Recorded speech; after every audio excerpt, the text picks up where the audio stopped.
For thousands of years, religious communities have been involved in farming. In more recent times, however, they focused on education and healthcare. But here, in the heart of Wicklow town, a community of Dominican nuns have brought a new spirit to an ancient tradition. In 1998, the nuns converted the 70-acre convent farm to organic status as part of a strategy to educate people about sustainable living.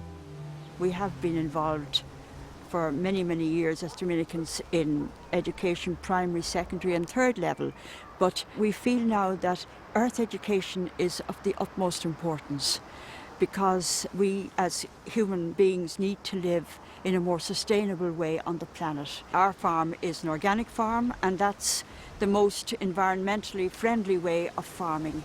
We build up a good fertile soil in order to grow good nourishing vegetables, and of course as an organic farm we don't use any chemicals.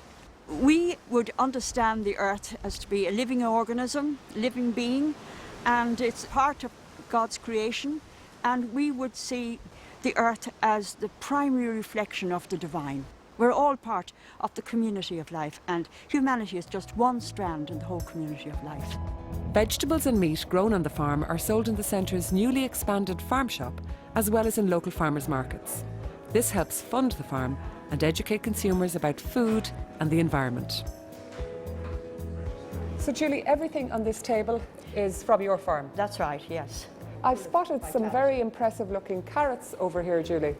Yes, the carrots again, they were slow to start, but they improved, and now we're delighted with them. And these are rather unusual. You have purple and you have white and the ordinary colour. A rainbow on a plate. The rainbow carrots, yeah. We have a small suckler herd and we rear our own meat. We have pork and we have bacon, including rashers and sausages. We have all the different cuts of beef, and we also have some lamb.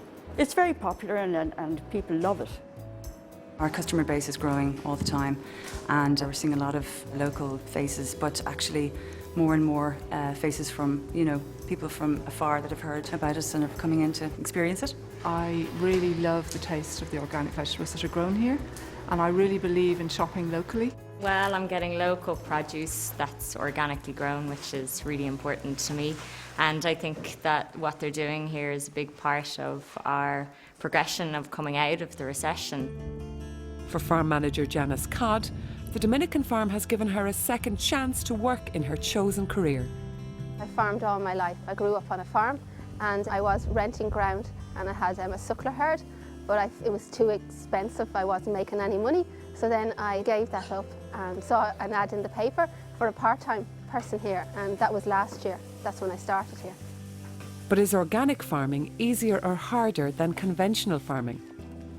There wouldn't be any more of a workload with the animals. Of course, you don't use antibiotics or anything like that unless they're very sick, and then you have to get the vet in. There's an awful lot more work, especially with the vegetables, because you have an awful lot of hand work to do. If you use no sprays, it means that you have an awful lot of hand weeding, and that's a full-time job in the summer.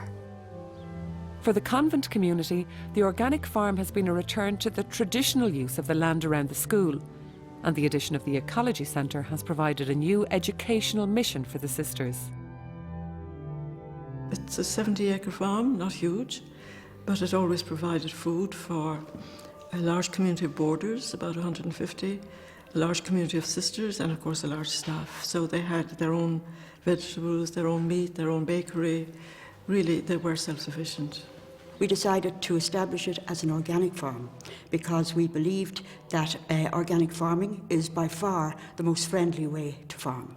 The first prong of the development of An Tairseach here in Wicklow was the farm, and then the next bit was the education piece. So we decided that we would run an earth literacy programme. Twice a year we run 2 10-week programmes that we can take 16 people. It's gone worldwide now, and these people come on a sabbatical and they learn all about the earth and the spirituality of how to be on the earth.